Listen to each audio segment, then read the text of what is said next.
We want to find out what caused poverty in India. I'd like to point out two works. This is Angus Maddison, who is a historical economist in Netherlands. He studied the economies of the world from the turn of the current era, one all the way to 2003. He shows that the Indian GDP, as a percentage of the world GDP, India had one of the highest percentages, around 33% of the share of the world GDP, followed by China around 25% or so, and Western Europe was all the way down here in about 15% or so. India went through a period of decline through the invasion periods, the Muslim periods, and so on, reaching a bottom over here and rising somewhat at this inflection point, which corresponds to the colonialists coming to India in 1700 BC, current era. After that, what you see is a rapid decline in the fortunes of India at the same time as which Western Europe went up. This downfall, correlating with this, shows a transference of wealth from India into Western Europe caused widespread poverty.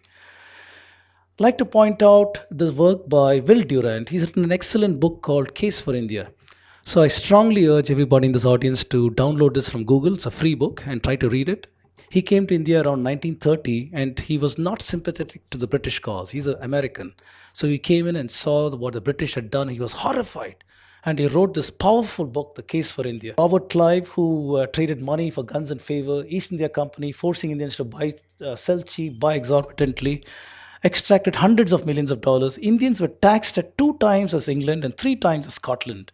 All the costs of British conquest and development and administration in India was charged to Indians, including the First World War, Second World War, all the French battles that they had. Everything was charged to Indians. The British incurred a debt for Indians of 35 million in 1792.